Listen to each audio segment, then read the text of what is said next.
नमस्कार दोस्तों। आज हम बात करेंगे भगवान श्री कृष्ण की लीलाओं में से एक और कथा, कालिया नाग मर्दन, जिन पर श्री कृष्ण ने नृत्य किया था और उनका घमंड तोड़ा था।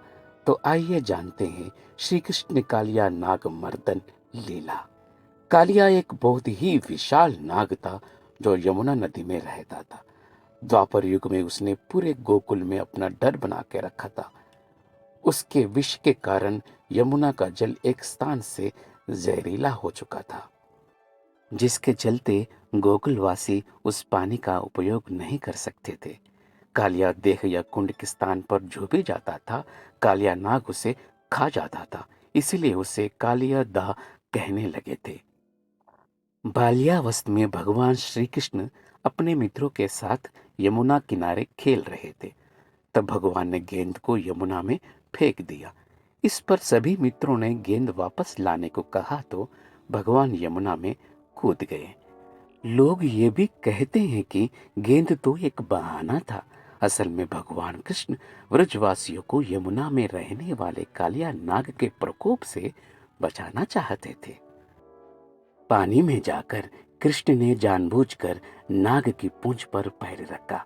नींद में खलल पड़ने पर कालिया श्री कृष्ण को अपने जहर का शिकार बनाने लगा, लेकिन श्री कृष्ण ने विषैले कालिया नाग को अपने वश में कर लिया।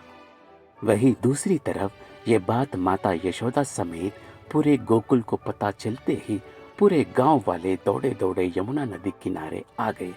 लेकिन कृष्ण अभी भी पानी के अंदर ही थे। जहां अन्य गांव वालों के मुख से कान्हा कान्हा की पुकार सुनकर माता यशोदा और भी भयभीत हो गई। काफी देर तक पानी में कोई हलचल न हुई। यहाँ श्री कृष्ण कालिया नाग को नदी छोड़कर जाने का आदेश दिया, लेकिन वो नहीं माना। कालिया ने श्री कृष्ण पर हमला कर दिया। फिर लंबे समय तक कृष्ण और कालिया नाग की जोरदार लड़ाई हुई।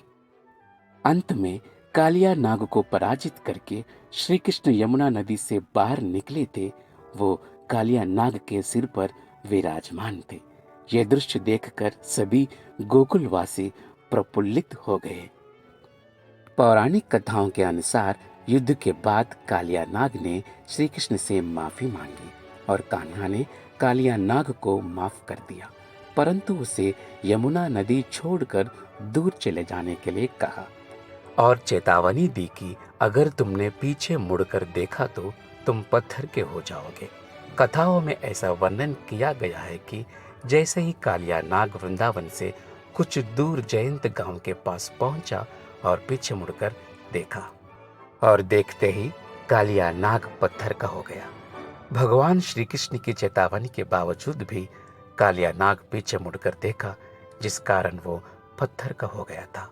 जयंत गांव में आज भी पत्थर का कालिया नाग मौजूद है। इस जगह पर कालिया नाग का मंदिर भी है, जहां देश भर से श्रद्धालु दर्शन पूजन के लिए आते हैं। कहते हैं कालिया नाग के दर्शन मात्र से काल सर्प दोष से मुक्ति मिल जाती है। भगवान श्री कृष्ण ने इस तरह कालिया नाग की घमंड तोड़ा, श्राप भी दिया और उसे पूजित होने का वरदान भी दिया। ऐसा ही है श्री कृष्ण और उनकी लीलाएं। धन्यवाद। इस वीडियो में इतना ही। फिर मिलेंगे अगले वीडियो में।